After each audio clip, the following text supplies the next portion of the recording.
Hi. അപ്പോൾ ഇന്ന് ഞാൻ ഒരു കാരമൽ പുഡിങ്ങിൻ്റെ വീഡിയോ ആയിട്ടാണ് വന്നിരിക്കുന്നത്. നമ്മൾ കാരമൽ പുഡിങ് റെഡിമെയ്ഡ് പാക്കറ്റിലുള്ള കാരമൽ പുഡിങ്ങാണ് ഉണ്ടാക്കാൻ പോകുന്നത്. കാരമൽ പുഡിങ് ഞാൻ ചെയ്യാറുണ്ട്, പക്ഷേ ഇതുപോലെ റെഡിമെയ്ഡ് കിട്ടുന്നത് ആദ്യമായിട്ടാണ് ട്രൈ ചെയ്യുന്നത്. അപ്പോൾ ഞാൻ സാധാരണ കാരമലൊക്കെ വീട്ടിൽ തന്നെ ഉണ്ടാക്കി അങ്ങനെയാണ് ഉണ്ടാക്കാറ്. അപ്പോൾ ഇതെങ്ങനെയാണെന്ന് നമുക്കൊന്ന് ട്രൈ ചെയ്ത് നോക്കാം. അപ്പോൾ ഇത് ഒരു പാക്കറ്റ് കാരമലിൻ്റെ ഒരു കവറിൽ നമുക്കൊരു 500 ml പാല് വേണം. അത് മാത്രമേ നമ്മൾ എക്സ്ട്രാ എടുക്കേണ്ടതായിട്ടുള്ളൂ.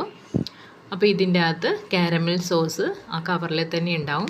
അത് നമ്മൾ ഏത് ബൗളിലാണോ ആക്കുന്നത്, കാരമൽ ഉണ്ടാക്കുന്നത്, പുഡിങ് ഉണ്ടാക്കുന്നത്, ആ ബൗളിലോട്ട് ഒഴിച്ചു കൊടുക്കണം. അപ്പോൾ 3 ബൗളിലാണ് എനിക്ക് ഒഴിക്കാനുണ്ടായത്. ആ കവറിൻ്റെ മേലെ 4-5 ബൗളിൽ നിന്നൊക്കെ ഉണ്ട്, പക്ഷേ എനിക്ക് 3 കിട്ടിയിട്ടുള്ളൂ. അപ്പോൾ നമ്മൾ ഒരു പാക്കറ്റ് പാല് തിളപ്പിക്കാൻ വെക്കണം. നന്നായിട്ട് പാല് തിളക്കണം. തിളച്ച് കഴിഞ്ഞാൽ നമ്മൾ അതിലോട്ട് നമ്മുടെ കാരമലിൻ്റെ ആ കവറിലുണ്ടായിരുന്ന മിക്സ് പൗഡർ ഇതിലോട്ട് ഇട്ട് കൊടുക്കണം, പാലിലോട്ട്. എന്നിട്ട് അത് നന്നായിട്ട് മിക്സ് ആവണം. അതിൻ്റെ ഗ്രാനുൾസ് ഒന്നും ഇല്ലാതെ കംപ്ലീറ്റ് മിക്സ് ആവണം. അതുവരെ നന്നായിട്ട് തിളക്കണം. പാല് നന്നായിട്ട് തിളച്ച് വരണം. അപ്പോൾ പാല് നന്നായിട്ട് തിളക്കുന്നത് വരെ നമ്മൾ മിക്സ് ചെയ്ത് കൊടുക്കണം. കണ്ടില്ലേ, പാല് നന്നായിട്ട് തിളച്ചു. അപ്പോൾ തിളച്ചതിന് ശേഷം നമ്മൾ സ്റ്റൗ ഓഫ് ചെയ്യുക.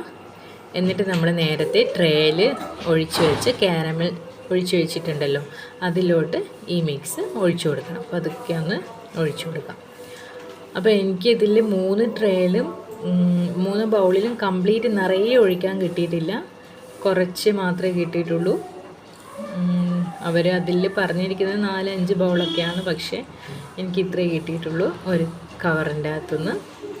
ഇനി ഇത് നമ്മൾ നന്നായിട്ട് തണുക്കാൻ വെക്കണം. തണുത്തതിന് ശേഷം നമ്മളൊരു റാപ്പർ വെച്ച് നന്നായിട്ട് കവർ ചെയ്യണം.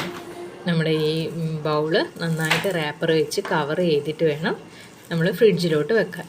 ഒരു 3 മണിക്കൂറെങ്കിലും ഫ്രിഡ്ജിൽ വെച്ച് നന്നായി സെറ്റാക്കി എടുക്കണം. അപ്പോൾ അങ്ങനെ ഞാൻ ഫ്രിഡ്ജിൽ വെച്ച് സെറ്റാക്കി എടുത്തതാണിത്. അപ്പോൾ നന്നായിട്ട് സെറ്റായിട്ടുണ്ട്. നല്ല അടിപൊളിയായിട്ട് നമുക്ക് കണ്ടില്ലേ, ഇളകി വരുന്നുണ്ട്. അപ്പോൾ അത് നന്നായിട്ട് കട്ട് ചെയ്യാനൊക്കെ പറ്റുന്നുണ്ട്, നല്ല വൃത്തിയിൽ കട്ട് ചെയ്യാനൊക്കെ പറ്റുന്നുണ്ട്. പക്ഷേ എനിക്ക് കാണാനൊക്കെ പെർഫെക്ഷൻ ഉണ്ട്, പക്ഷെ കഴിക്കാൻ അത്ര വലിയ ടേസ്റ്റി എന്നൊന്നും പറയാൻ പറ്റില്ല. മധുരമൊക്കെ കുറച്ച് കുറവാണ്. പുഡിങ്ങിൻ്റെ സാധാരണ നമ്മളാക്കുന്ന ആ മധുരം ഇതിൽ കിട്ടിയിട്ടില്ല, കുറച്ച് കുറവാണ്. അപ്പോൾ ഇന്നത്തെ വീഡിയോ ഇത്രയേ ഉള്ളൂ. മറ്റൊരു വീഡിയോ ആയിട്ട് നമുക്ക് വീണ്ടും കാണാം. ബൈ.